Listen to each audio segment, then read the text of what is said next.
Ahora sí, Mariano Vázquez, periodista especializado en política internacional, en la última columna del 2025. Se termina el 2025, un 2025 tremendo en términos de política internacional. Pasaron de todo, ¿no? Pasó Igual, de todo. Siempre pasa de todo. Siempre pasa de todo, pero... Como que a mí me gusta que todos los años son años electorales. En algún lado hay elecciones. Eso es verdad. Pero bueno, lo que tenemos de post-pandemia es un escenario que se repite bastante, que es que los oficialismos pierden. Y en general eso se ha dado en el más del 80% de los casos. Y las alternancias, ¿no? Como perdió el oficialismo y después, porque digo... Sí, también. Nadie queda. Claro, es decir, nadie permanece. Nadie reelige, demasiado. Salvo, bueno, casos excepcionales, Bukele... también el caso ¿Ganó? de México, donde no hay reelección. Sí, Bukele ganó, incluso ahora reformó la Constitución para... No, pensaba en Macron. Pasa que no me gusta comparar porque son regímenes parlamentarios, entonces tienen otras características. No eligen, no se elige directo. Claro, vos elegís, depende cuál sea, pero son regímenes diferentes, porque también Pedro Sánchez también repitió. Claro. Bueno, pero Europa... Macron debería haber caído por el formato de su derrota, pero terminó haciendo una alianza con la extrema derecha para que Francia insumisa y sus aliados no lleguen a gobierno. Bueno, también, pero hubo alternancia en Inglaterra, por ejemplo, después de mucho tiempo volvieron los laboristas al poder. Porque renunció también, ¿no? Había renunciado. Bueno, pero eso es lo que pasa un poco, digamos, cuando vos perdés, tenés una moción de censura en el Parlamento, o perdés tus apoyos y tus aliados, en general lo que pasa en Europa es que se convoca a otras elecciones. Claro. Porque se asume que vos, si llegaste con una alianza política, en general es muy difícil que un solo partido, salvo en casos de bipartidismo muy fuerte, llegue solo. Entonces cuando esas alianzas las perdés, en general convocás a nuevas elecciones. Por eso hubo muchos adelantamientos, en Portugal hubo adelantamientos, en Grecia se produce mucho esa situación, producto del sistema político. Claro. Pero no íbamos a hablar, no íbamos a hacer un... sí, ¿qué queremos hacer? No, lo que queramos. Lo que íbamos a decir, vos me decías de 2025, que bueno, que siempre pasa algo, que siempre hay elecciones, lo cual es cierto, pero lo que pasó en este caso para América Latina, para nuestro continente, lo que nos importa como latinoamericanos, es una mirada de Estados Unidos sobre nuestra región que no ocurría de verdad de hace mucho tiempo. Ni siquiera el Trump 1 puso una mirada. De hecho, podríamos decir que en términos de su política exterior están siendo gobiernos muy disímiles, y en ese sentido Trump saca, como hace cada año, sobre fin de año, la nueva doctrina de seguridad nacional, revive la doctrina Monroe, lo cual es también todo una paradoja, y aparte en los términos más duros de la doctrina Monroe, es decir, que están atentos a qué pasa en los países de la región, que los países de la región tienen que estar bajo influencia norteamericana, que están atentos a que sin nombrarlo, pero lo que hace China, y que ellos tienen derecho a generar las alianzas que quieran con aliados posibles y tirar abajo a quienes no son sus aliados para un cambio de régimen que sea plausible o similar a lo que quiere Estados Unidos, que sea sometido, digamos. ¿Qué podemos resumir qué es la doctrina Monroe? La doctrina Monroe, sí, es prácticamente como el texto que dio paso o que ratificó una política exterior que Estados Unidos ya venía practicando prácticamente desde su nacimiento, como tras la independencia de la Gran Bretaña en 1776, que es una expansión constante de su territorio. Pensemos que las 13 colonias en las cuales se genera la primera Unión Norteamericana, las 13 colonias estaban ubicadas en el este de lo que es hoy el territorio de Estados Unidos. Mirando a Alaska.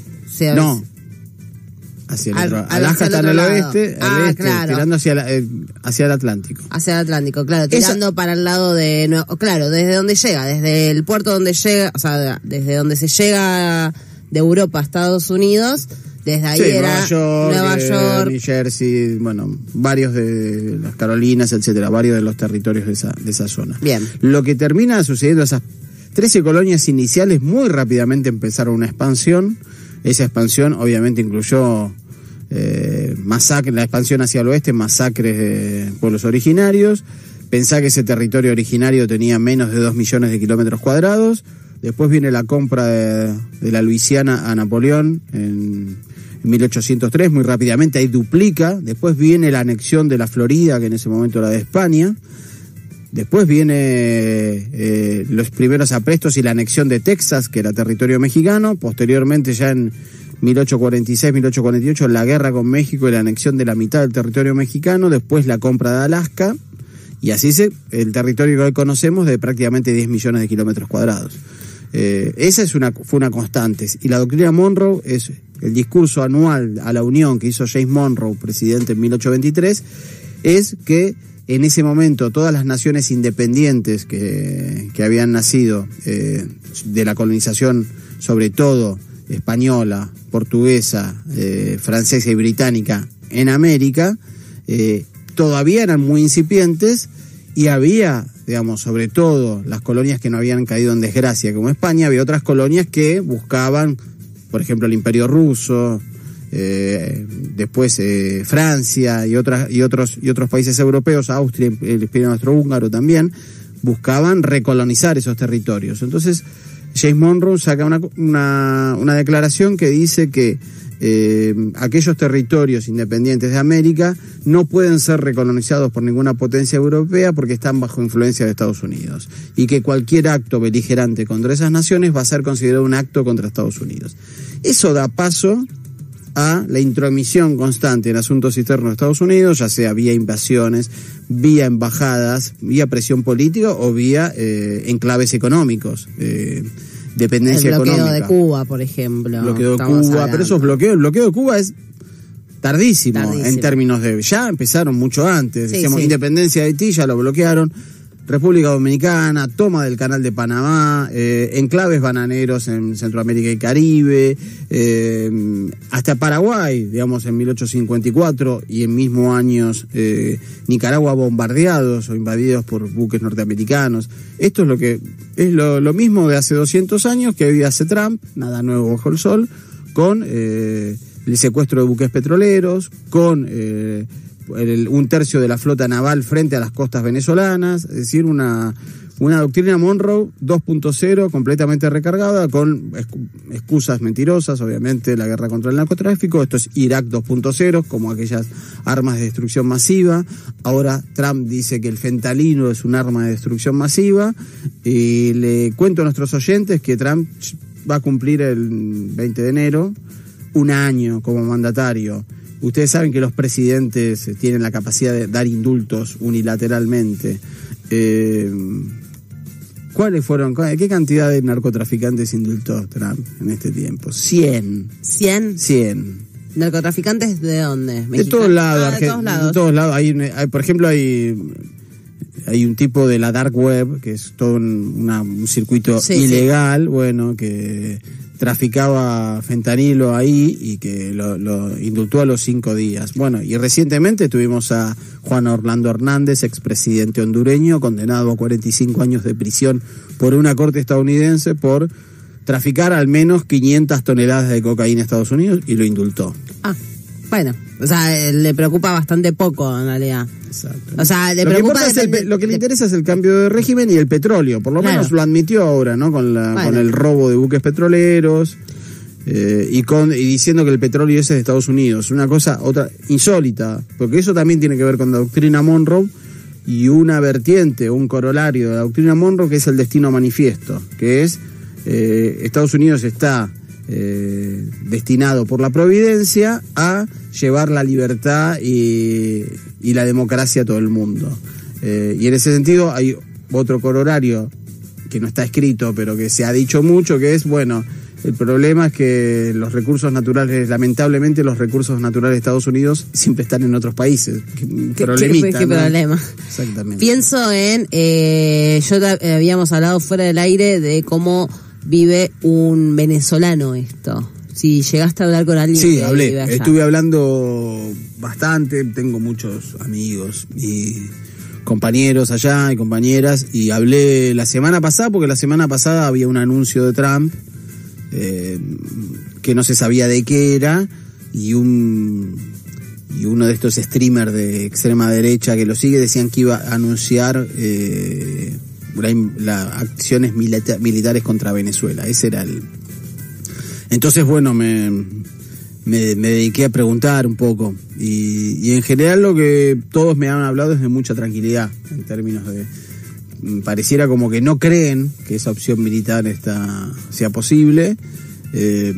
La vida transcurre y lo cierto es que lo que dicen que, bueno, todo está en alerta, es decir, que ven un gobierno fuerte, que ven un gobierno atento, que ven un gobierno tomando las medidas del caso, pero que hay mucha tranquilidad. Llamativo, ¿no?